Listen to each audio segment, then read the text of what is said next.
అలానే మిస్సెస్రావు ఆంధ్రప్రదేశ్లో ఏ సంఘటన జరిగినా అమెరికా నుంచి, కెనడా నుంచి, ఆస్ట్రేలియా నుంచి, జింబాబ్వే నుంచి, ఆస్ట్రేలియా నుంచి ఇలా అనేక రకాల దేశాల నుంచి పోస్టులు వస్తున్నాయి సోషల్ మీడియాలో, వెల్లువలా వచ్చేస్తున్నాయి. మరి ఎవరు పెడుతున్నారు ఈ పోస్టులని, ఎందుకు పెడుతున్నారు అని అంటే దీని వెనక వైఎస్ఆర్ కాంగ్రెస్ పార్టీ ఉంది అనేది ఇప్పుడు పోలీస్ డిపార్ట్మెంటు అనుమానిస్తుంది. ఇంటెలిజెన్స్ కూడా అలాంటి అనుమానాలని వ్యక్తం చేస్తుంది. చెన్నై, హైదరాబాద్, ఢిల్లీ, ముంబై ఇలా దేశీయంగా అలాగే విదేశాల నుంచి రకరకాల పోస్టులు పెడుతూ ఉన్నారు. రీసెంట్గా జరిగినటువంటి బస్సు ప్రమాదం, కావేరీ బస్సు ప్రమాదం మీద కూడా పోస్టులు పెట్టారు. ప్రభుత్వం యొక్క వ్యతిరేకంగా, ప్రభుత్వమే అనధికారికంగా పర్మిషన్స్ ఇచ్చి తిప్పుతున్నాయి బస్సుల్ని అని చెప్పి. వాస్తవంగా ఆంధ్రప్రదేశ్ ప్రభుత్వానికి కావేరీ బస్సు ప్రమాదానికి సంబంధం లేదు. దానికి నకిలీ మద్యం తాగి ఆ ప్రమాదం జరిగింది అని ఒక యాంగిల్లో ప్రచారం చేశారు. దానికంటే ముందు చూస్తే కనుక కాశీబుగ్గ దేవాలయంలో జరిగినటువంటి ప్రమాదం. ఈ కాశీబుగ్గ దేవాలయంలో జరిగినటువంటి ప్రమాదం ఈ ప్యూర్గా ప్రైవేట్ ఆలయానికి సంబంధించినటువంటి ఇష్యూ. అది ప్రారంభించి 3 నెలలు అయింది. నెలకి యావరేజ్న 100 నుంచి 200 మంది భక్తులు వస్తున్నారు అని చెప్పి అంచనా వేశారు. కానీ ఏకాదశి సందర్భంగా ఒకేసారి 1000 మంది అక్కడికి రావడం, ఆ ప్రమాదం జరగడం జరిగింది. ఆ ప్రమాదంలో 9 మంది మృతి చెందారు. అయితే అక్కడ అసలు అంతమంది ఎందుకు వచ్చారు ఆ భక్తులు అనే దాని మీద ఇప్పుడు పోలీసులు పోస్ట్మార్టం చేస్తున్నారు.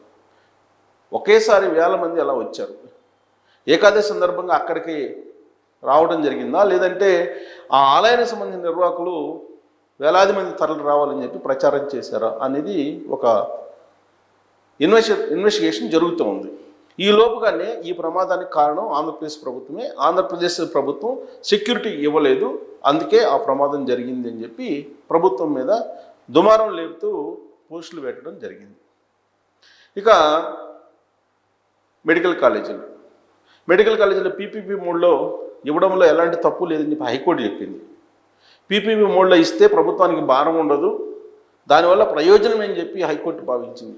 కానీ చంద్రబాబు నాయుడు గారు వాళ్ళకి అనుకున్నటువంటి వాళ్ళకి మెడికల్ కాలేజీని ఇచ్చేశాడు, హోల్సేల్గా అమ్మేశారు ప్రైవేట్ వాళ్ళకి అనే యాంగిల్లో మొత్తం ప్రచారం జరిగింది సోషల్ మీడియాలో. ఎక్కడెక్కడో లింక్ కలుపుతూ ఎవరెవరినో టార్గెట్ చేస్తూ వ్యక్తిగతమైన ఆరోపణలు కూడా చేస్తూ ఈ పోస్టులు పెట్టడం జరిగింది. ఇదే కాదు, ఏ సంఘటన జరిగినా, తిరుపతిలో తొక్కిసలాట జరిగినా, లేదు సింహాచలంలో తొక్కిసలాట జరిగినా, ఏ సంఘటన జరిగినా సరే రైతులకి గిట్టుబాటు ధర లేదు అనేటువంటి విషయం మీద కూడా అనేక రకాలుగా దాన్ని స్క్రోల్ చేశారు.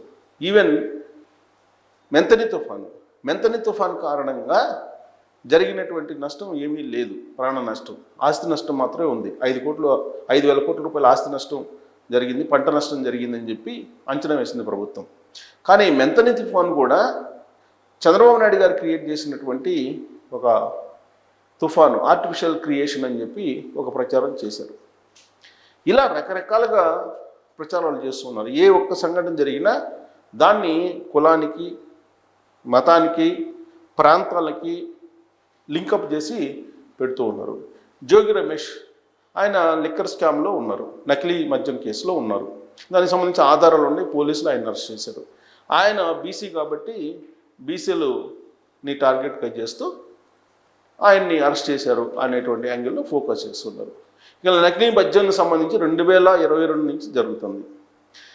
అది తెలుగుదేశం పార్టీ ప్రభుత్వం వచ్చిన తర్వాత చంద్రబాబు నాయుడు గారు, లోకేష్ గారు కలిసి తయారు చేస్తున్నారని పోస్టులు పెడుతూ ఉన్నారు. ఇలా ప్రతిదీ లిక్కర్ స్కామ్లో ఏమీ జరగలేదు, లిక్కర్ స్కామ్ అంతా కూడా ఇది బేతాళ కథ అని చెప్పి కొన్ని పోస్టులు పెడుతున్నారు. దీంతోపాటు తెలుగుదేశం పార్టీలో ఉన్నటువంటి కొంత కీలకమైనటువంటి లీడర్ల మీద వ్యక్తిగతమైనటువంటి దూషణలు చేస్తూ వ్యక్తిగతమైనటువంటి అంశాలను తీసుకొని వాళ్ళు ట్రోల్ చేస్తూ ఉన్నారు. వీళ్ళందరినీ యాక్చువల్గా కట్టడి చేయాలి. ఎందుకంటే మతాలకి, కులాలకి, ప్రాంతాలకి లింక్ పెడుతూ ప్రతి సంఘటనను కూడా తీసుకెళ్తున్నారు. ఉదాహరణకి ప్రకాశం జిల్లా కందుకూరులో, ఇప్పుడు నెల్లూరు జిల్లాలో ఉన్నది, అక్కడ వ్యక్తిగతమైనటువంటి వైషమ్యాలు, వ్యక్తిగతమైనటువంటి వైరాల కారణంగా ఒకరికొకరు గొడవ పడ్డారు. అక్కడ కాపు సామాజిక వర్గం అతన్ని, కమ్మ సామాజిక వర్గం అతను చంపేశారు అని చెప్పి ఒక పెద్ద ఎత్తున ప్రచారం చేశారు. లాస్ట్కి చంద్రబాబు నాయుడు గారు దాన్ని అసలు ఏం జరిగిందని తెలుసుకొని అది వ్యక్తిగతమైనటువంటి గొడవల కారణంగానే జరిగిందని చెప్పి ప్రభుత్వం, పోలీసులు తేల్చారు. అయినప్పటికీ కూడా కులపరమైనటువంటి యాంగిల్లో ఇది ఫోకస్ అయ్యింది. దాంతో అటు పవన్ కళ్యాణ్ గారి సామాజిక వర్గం, ఇటు చంద్రబాబు గారి సామాజిక వర్గం మధ్య వైరం ఏర్పడింది. కూటమి చిన్నాభిన్నం కాబోతుంది అని చెప్పి పెద్ద ఎత్తున ప్రచారం చేశారు. అదేమో ప్యూర్గా వైషమ్యాలు, వ్యక్తిగతమైన వైషమ్యాల కారణంగా జరిగినటువంటి వ్యవహారం, హత్య. దాన్ని కులాలకి జమగట్టారు, పోస్టులు పెట్టారు, అనేకమైన పోస్టులు పెట్టారు. దేశాల నుంచి, విదేశాల నుంచి కూడా పోస్టులు పెట్టారు. ఇలా ఏ సంఘటన జరిగినా, రేప్ జరిగినా, మర్డర్ జరిగినా, దుమ్మి జరిగినా, దొంగతనం జరిగినా, ఏం జరిగినా కానీ, ప్రమాదం, లాస్ట్కి ప్రమాదం జరిగినా కానీ, ఏది రోడ్డు ప్రమాదం జరిగినా కానీ అది కూడా కులానికి ఆపాదించడమా, లేదంటే ప్రాంతానికి ఆపాదించడమా, లేదంటే మతానికి ఆపాదించడమో జరుగుతుంది. సో ఇది చట్టానికి వ్యతిరేకం. కులాల ప్రతిపాదికన, మతాల ప్రతిపాదికన విద్వేషాలు రెచ్చగొట్టడం, విద్వేషాలను క్రియేట్ చేయడం అనేది చట్ట విరుద్ధం. అందుకే వాళ్ళందరినీ కట్టడి చేయడానికి ఒక క్లియర్ కట్గా ఒక టెక్నాలజీని ఉపయోగించడానికి ఆంధ్రప్రదేశ్ డీజీపీ గుప్తా గారు సిద్ధమయ్యారు, హరీష్ కుమార్ గుప్తా గారు. ఆర్టిఫిషియల్ ఇంటెలిజెన్స్కి సంబంధించిన టెక్నాలజీని ఉపయోగించి ఇప్పటి వరకు సుమారుగా 690కి పైగా ఈ ఐపీ అడ్రస్లని ఐడెంటిఫై చేశారు.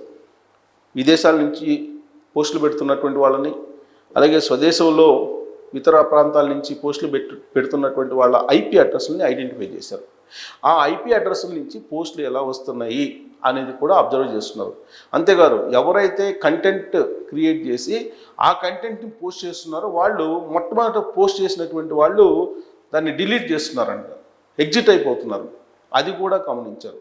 సో కాబట్టి ఇప్పటివరకు 690కి పైగా ఐపీ అడ్రస్ని ఐడెంటిఫై చేసినటువంటి ఆంధ్రప్రదేశ్ పోలీసు 3 నెలలు టైం పెట్టుకున్నారు, డెడ్లైన్. 3 నెలలు డెడ్లైన్ పెట్టుకున్నారు. ఈ 3 నెలల్లో రాబోయేటువంటి రోజుల్లో సోషల్ మీడియాలో ఎవరైతే మత విద్వేషాలు, అలాగే ప్రాంతీయ విద్వేషాలు, కులాల విద్వేషాలు రెచ్చగొడుతున్నారో వాళ్ళ మీద చర్యలు తీసుకోవడానికి సిద్ధమవుతుంది. విదేశాల్లో ఉన్నా కానీ వాళ్ళని తీసుకొచ్చి శిక్షించడానికి సిద్ధమవుతున్నారు.